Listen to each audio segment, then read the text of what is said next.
José Maria Cavalcante Constâncio, sou infectologista, e esse que aparece na foto é o meu professor na UFAL, Dr. José Casado Valente Lima, que nos dizia nos anos 60 que a infectologia era uma especialidade em extinção por conta do implemento e aplicação de vacinas várias.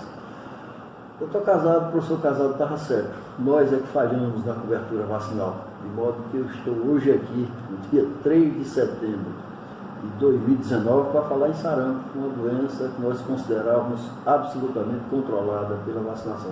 E eu fui escolhido, vocês podem ver pelos meus cabelos brancos, porque eu sou velho, exerço a profissão há 56 anos e vi sarampo, e tratei de sarampo. Esperava não ter mais de falar sobre o assunto, mas vamos lá. E vamos começar. Sarampo é uma doença infecciosa aguda, extremamente contagiosa e que se caracteriza por febre, sempre febre. Sintomas catarrais, oculares e respiratórios, vocês estão vendo na imagem dessa criança como ela está, apesar de ser uma imagem fixa, parada, mas deixa a impressão nítida de uma criança com congestão ocular, nasal. E se a imagem se movimentasse, vocês ouvirem essa criança tossir. As vias respiratórias são todas afetadas, é bom sempre lembrar disso. Além do mais, outro elemento que caracteriza o sarampo é o exantema maculopapular chamado morbilliforme. Ora, por que essa denominação morbilliforme? Aí vocês podem ver na imagem que as formações exantematosas elas se concentram em determinadas áreas, formando uma espécie de placa e deixando áreas de pele sã entre as formações exantematosas. Então, esse é o exantema típico do sarampo morbilliforme. Uma coisa estranha, nós temos estranhado, nós infectologistas, é aquelas manchas nas mãos que aparecem nos cartazes que estão fazendo a propaganda finalmente do sarampo, porque aquilo realmente, as regiões palmares e plantares são poupadas. Inclusive, sabe até como diagnóstico diferencial com outras patologias. Mas vamos em frente. E vista essa definição, lembrando que no sarampo aparece o exantema, esse exantema é morbilliforme e que sempre esse exantema estará acompanhado e precedido até pela febre e pelas manifestações chamadas sintomas catarrais, conjuntivite, rinite, bronquite. Muito bem, vamos à etiologia, a gente vai ver o seguinte: o vírus sarampo é um paramyxovírus e é um vírus que nós chamamos de estável. Só existe um tipo antigênico, o que equivale a dizer que a doença confere imunidade, essa imunidade é perene. Não só a doença como a vacinação, é diferente o comportamento do vírus sarampo, por exemplo, do vírus da gripe, que sofre mutações constantes. Então, o vírus estável só um tipo antigênico, confere imunidade, e esse vírus infecta naturalmente seres humanos, experimentalmente macacos. Então, é uma doença que nós podemos dizer que na prática é uma doença exclusivamente humana. E esse vírus ele está presente não só nas vias aéreas do doente, mas também no seu sangue. Então existe a viremia e, consequentemente, é bom pensar que se ele estivesse só nas vias aéreas, talvez as complicações não fossem tão intensas como acontece. E nós sabemos que sarampo é uma doença que complica e que mata. Inclusive, esse ano, agora, recentemente, nós temos relato de uma morte em Pernambuco e 3 mortes em São Paulo. Esse vírus é inviável fora do organismo humano. É diferente, por exemplo, do vírus da hepatite B, que consegue permanecer viável durante horas. Ele é inviável e isso aí dificulta a transmissão indireta. Então, a transmissão de sarampo é basicamente uma transmissão direta por conta dessa pouca resistência do vírus fora do organismo quando ele chega ao meio ambiente. E vamos agora à epidemiologia e, como sempre, nós começamos o nosso estudo epidemiológico pensando na fonte de infecção. Ora, se esse vírus infecta apenas seres humanos, então a fonte de infecção é o ser humano doente. E vocês vejam que nós colocamos aí a palavra doente em negrito para lembrar que não existe o portador assintomático, aquele indivíduo, infelizmente, que porta o vírus sem apresentar manifestações. A transmissão é direta e através de secreções respiratórias. O vírus ele está presente no trato respiratório superior. Quando ele chega ao trato respiratório inferior já é complicação. E essa transmissão acontece, como foi dito, de forma direta através de secreções respiratórias na medida em que o indivíduo portador do vírus é doente. Deixando de lado essa expressão portador doente, ele fala, tosse ou espirra. E é importante lembrar, muito importante lembrar, que essa transmissão ela começa antes do período exantemático, ou seja, quando ainda não está caracterizada a doença. Isso explica aquela pergunta que muitos pais fazem: como é que meu filho fazia? Espero que não faça tanto. Como é que meu filho contraiu sarampo se ele não se aproximou de nenhuma criança com sarampo? A transmissão ela é muito mais intensa no chamado período pré-exantemático, antes do aparecimento do exantema. E, curiosamente, essa transmissão começa a declinar exatamente quando o exantema aparece, ou seja, quando a doença já está caracterizada e até diagnosticada, a transmissão começa a declinar e cessa completamente no período descamativo. É bom lembrar, salientar, nós veremos isso daqui a pouco, que o exantema do sarampo não desaparece, por exemplo, com o exantema da roséola, ou até mesmo o exantema da arbovirose, ele descama. E a descamação é uma descamação que nós chamamos de furfurácea, que lembra assim como se fosse farinha, bem fininha. Muito bem. Continuando com a epidemiologia, nós veremos que a faixa etária preferencial para essa infecção é justamente a infância. Então, o sarampo é uma doença que acomete primariamente crianças, preferencialmente crianças. E uma coisa curiosa, que denota bem o conformismo da minha época de estudante, por exemplo. O sarampo era das chamadas doenças peculiares à primeira infância, ou seja, havia um certo fatalismo. A doença tem de acontecer e acabou. Hoje a situação não é essa. Sabemos que o sarampo, como outras doenças, é uma doença imunoprevenível, então não há que se conformar com ter sarampo. Nós não podemos voltar a retroceder a esse conformismo.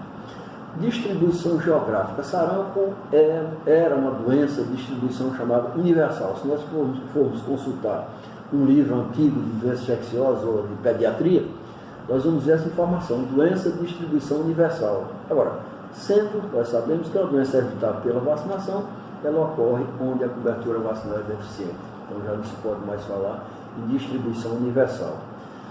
Qual a situação do sarampo no Brasil atualmente? Vejam bem, até pouco tempo atrás nós tínhamos o sarampo como uma doença não erradicada, não estava, porém controlada, sob controle.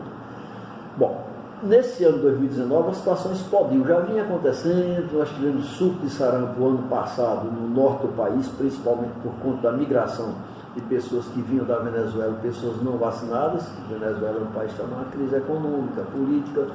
Então, muitos casos de sarampo aconteceram principalmente nos estados de Roraima e no Amazonas, mas esse ano a situação mudou. Então, de junho a agosto, vejam bem, um período muito curto, nós tivemos 2.331 casos confirmados, não são suspeitos, são confirmados. E 98,6% desses casos aconteceram em São Paulo, o estado mais rico da federação. Nós temos, no momento, 13 casos confirmados em Pernambuco, isso nos interessa particularmente, porque nós estamos aqui bem pertinho de Pernambuco. Temos casos em Sergipe, de modo que Alagoas é uma ilha. Até agora é uma ilha indene à manifestação. Vejam bem, outros estados que apresentaram casos de sarampo com maior intensidade: Rio de Janeiro, Santa Catarina e o Distrito Federal. E nós temos mais 8 estados no Brasil, cada um com um caso. Quando nós falamos cada um com um caso confirmado, não é um caso suspeito. A situação de São Paulo é muito crítica, apesar da cobertura vacinal em crianças ser de 74,6%. Não é o ideal para um estado como São Paulo, mas de qualquer maneira não é tão baixa. O que se nota é o seguinte, é que a faixa etária lá mais atingida é de 20 a 29 anos. E como dissemos agora há pouco, 3 mortes em São Paulo e 1 em Pernambuco, de crianças com menos de 1 ano de idade.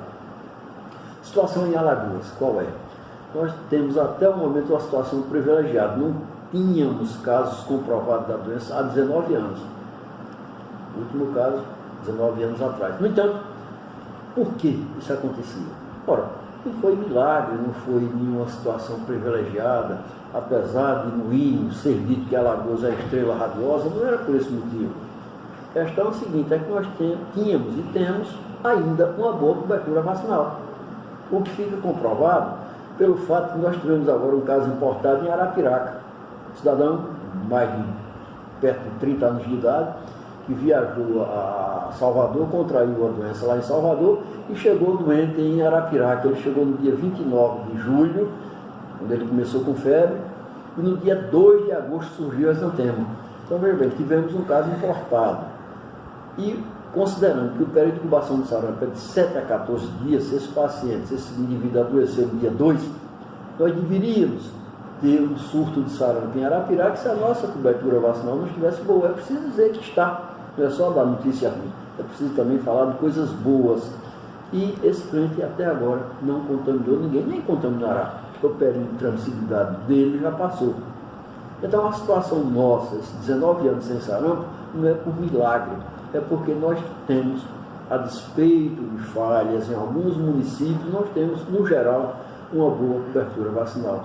E a minha vinda aqui é exatamente para alertá-los, vocês médicos jovens, primeiro, dar conhecimento da doença, fazer com que vocês tenham conhecimento e possam diagnosticar a doença e, sobretudo, para que os médicos da atenção básica de saúde não relaxem com relação à cobertura vacinal.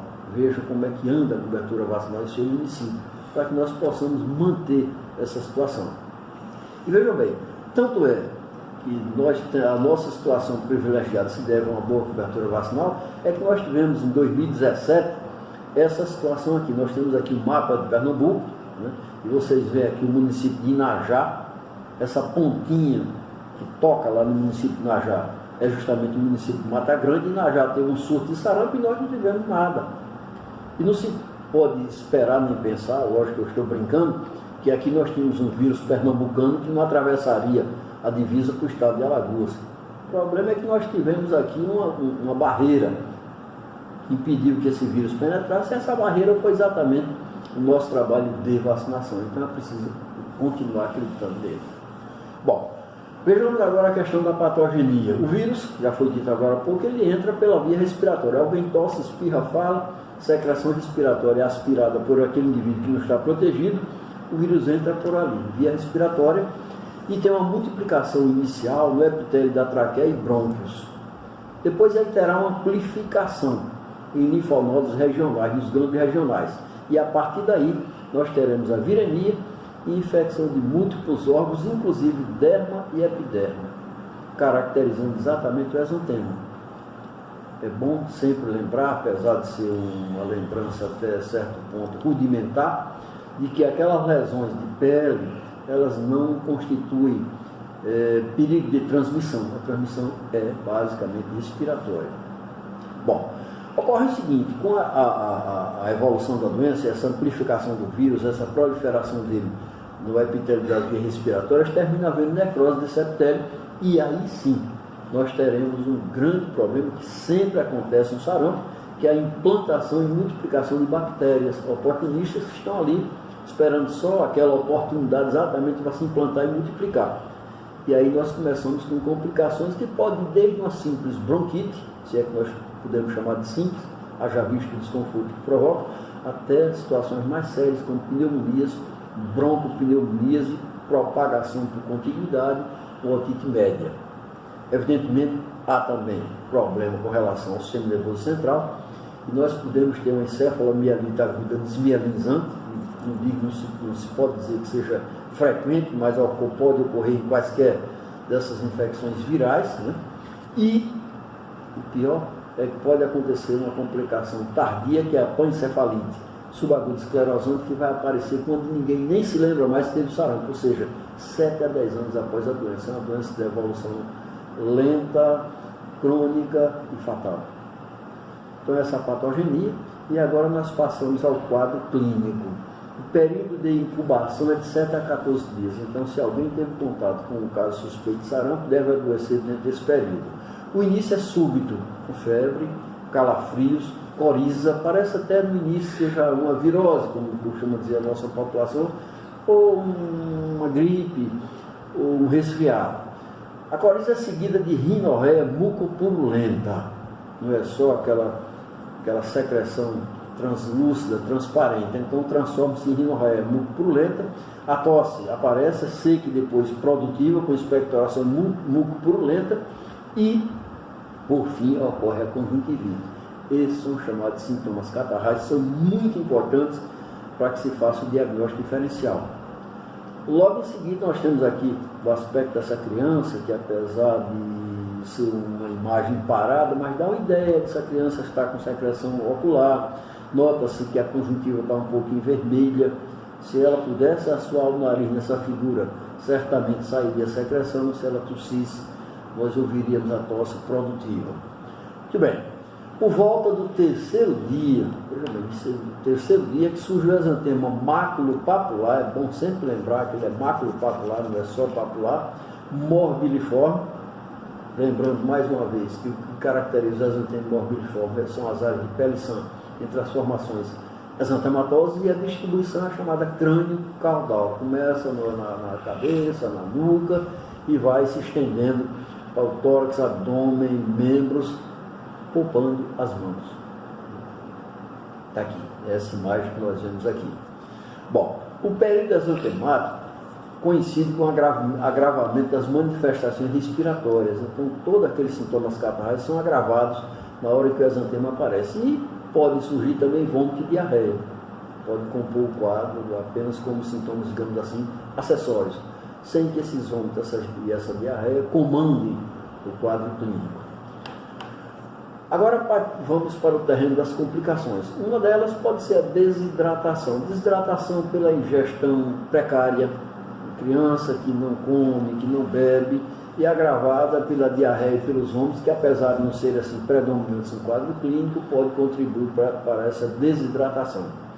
Pneumonias por bactérias oportunistas. Essa é sempre uma complicação com a qual se deve contar, uma possibilidade com a qual se deve contar. Há a possibilidade do aparecimento de miocardite, com menos frequência, as complicações respiratórias são muito mais frequentes. Pode haver ulceração de córnea e uma complicação grave, que é a encefalomielite desmielinizante aguda, que é comum, como foi dito agora há pouco, a praticamente todas as doenças virais.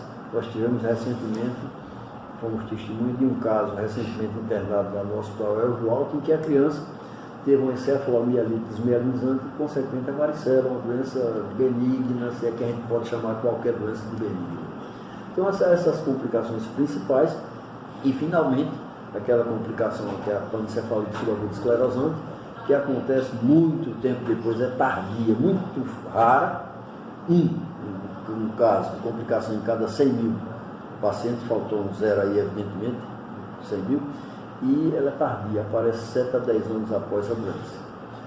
Bom, diagnóstico diferencial e laboratorial. Nós temos que fazer o diagnóstico diferencial com inúmeras doenças exantemáticas. A primeira delas é a rubéola. É bom considerar que na rubéola o exantema não é morbiliforme, é punctiforme. São pontinhos vermelhos em todo o corpo. Na rubéola não existem sintomas catarrais. Isso é um caráter importante na distinção.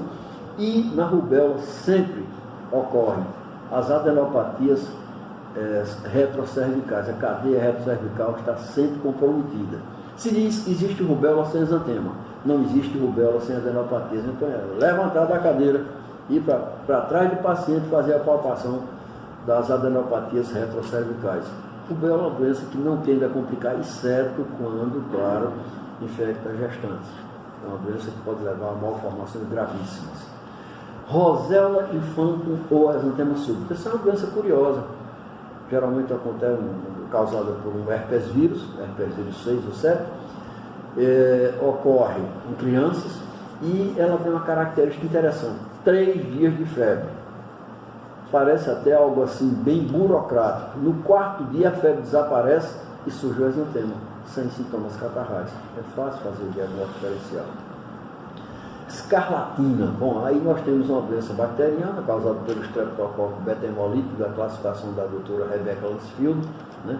Nós temos aí febre alta, sintomas, no caso, vermelhidão de orofaringe, e o exantema que é chamado, curiosamente, de escarlatiniforme, porque é um exantema que recobre toda a superfície corporal, deixando algumas áreas de pele-sã, principalmente na região perioral, que constitui o chamado sinal difilatório. Além de mais, é uma doença que, se houver dúvida e houver oportunidade de se fazer um hemograma, o leucograma na escarlatina é característico, é a única doença bacteriana que determina eosinofilia. Existe leucocitose, como em todas as doenças bacterianas, mas em lugar da clássica neutrofilia, existe uma eosinofilia, porque o exantema da escarlatina é de natureza alérgica. Então o diagnóstico também não fica difícil. Doença do soro. Bom, evidentemente, esse paciente apresentará um exantema, febre, artralgias, porém, ao comemorativo de aplicação de soros, soro é químico, soro antifitérico, antitetânico, antiofídico, antiaracnídico, antiscorpiônico, qualquer soro, uma semana antes aproximadamente. Então, o comemorativo da aplicação do soro permite o diagnóstico diferencial. Temos que pensar também nas ecoviroses e, sobretudo, nas coxsaquioses. O vírus coxsackie, ele passou muito tempo assim, digamos, incógnito, como causador de viroses, coloquemos aspas, sem manifestações peculiares. Ultimamente, o vírus coxsackie, ele começou a se manifestar com um quadro que nós chamamos de mão, pé, boca. Aquela situação de criança que apresentou febre, aquele exantema nas mãos, nos pés e na região perioral. E todas essas doenças que foram listadas, de rubéola às coxsaquioses, todas são exantemáticas, porém sem sintomas catarrais típicos. O diagnóstico diferencial, digamos, é relativamente fácil, principalmente para nós mais velhos que vimos o sarampo no século passado. Então, nós temos aqui outro elemento para diagnóstico diferencial. Essa mão e esse pé que eu trouxe aqui, essa região palmar e plantar, não é nada a ver com sarampo. Tem a ver com sífilis. Sífilis, no secundarismo sifiloético, sifilítico, se caracteriza por um exantema, só que é um exantema não pruriginoso, descamativo nas bordas e com lesões palmares e plantares. Então é por isso que eu disse que estranhei aqueles cartazes onde tem a propaganda do sarampo com aquelas manchas palmares, porque isso aí, inclusive, é um elemento de diagnóstico diferencial entre sarampo e sífilis. Evidentemente, nós pensamos em sífilis geralmente em pessoas adultas, já que se trata de uma infecção sexualmente transmissível. Agora vamos para o laboratório. Como diagnosticar laboratorialmente sarampo? O leucograma é totalmente prejudicado. Se vocês me permitem a expressão, eu sou informal, o leucograma fica melado, vamos dizer assim, pela complicação bacteriana. Não é um leucograma típico de uma infecção viral, então a gente pode até deixar de lado como elemento fundamental para o diagnóstico. O que se tem que fazer para confirmar sarampo é pedir a sorologia. Lembrando, mais uma vez, de que a sorologia para o sarampo, como qualquer exame sorológico, tem que ser pedido a partir do 8º dia da doença. De modo que a sorologia do sarampo e até o PCR, lembrando que aqui no caso essa sigla significa Polymerase Chain Reaction, ou seja, desculpe a pronúncia ruim em inglês, mas em bom português significa reação em cadeia de polimerase. Esses exames são confirmatórios, eles não têm muito interesse, digamos assim, para o diagnóstico para o paciente. Tem interesse, o interesse deles é em termos de saúde pública, para confirmar o caso e mapear a situação epidemiológica da doença em determinada região. Então, sorologia, eu volto a insistir, tem que ser pedida a partir do 8º, 10º dia de doença em qualquer situação, em qualquer doença. Já o PCR é diferente. Nós temos que pedir o PCR, porque é um exame que depende da presença do vírus. O PCR tem que ser pedido exatamente quando existe a viremia, ou seja, logo no início do quadro. Tratamento e prevenção. O tratamento de sarampo, no caso, é um tratamento sintomático da doença em si. No entanto, nós quase sempre precisamos utilizar antibióticos, não para tratar a doença, porque o vírus do sarampo ele é insensível a antibióticos convencionais e não existe ainda nenhuma droga antiviral que possa atuar contra ele. Os antibióticos são usados nas complicações e são os antibióticos que nós dispomos na rede básica de saúde ou numa complicação mais severa, os antibióticos são utilizados em ambiente hospitalar. A prevenção, a profilaxia é feita com a vacina tríplice viral, sarampo, cachumba e rubéola, em 2 doses, uma dose aos 12 meses de idade e um reforço aos 15 meses, só que nessa ocasião, em vez da tríplice, faz-se a tetraviral, sarampo, rubéola, cachumba e acrescenta-se a vacinação contra a varicela. A imunidade do sarampo, ela, se for natural, causada pela doença, ela é perene. O vírus é antigenicamente estável, ou seja, quem teve sarampo não deve ter mais, a não ser que seja filho de médico, parente de médico, que sempre tende a ter coisas mais complicadas. Mas, brincadeiras à parte, a imunidade é perene, o vírus é estável. Agora, existe a imunidade transplacentária, evidentemente, se a mãe teve sarampo ou foi vacinada contra a sarampo, transferem passivamente anticorpos pela via transplacentária e pela amamentação. Só que essa imunidade natural, ela vai durar até o quinto, sexto mês de vida. A partir daí começa a declinar e é exatamente chega próxima a hora de se fazer a vacinação. E a imunidade vacinal, com aquelas 2 doses preconizadas, é uma imunidade segura. Criança vacinada não terá sarampo. É preciso confiar exatamente na vacina. Com isso nós encerramos a nossa apresentação. Lamentavelmente eu falo aqui para equipamentos e não posso me colocar à disposição para perguntas. Muito obrigado.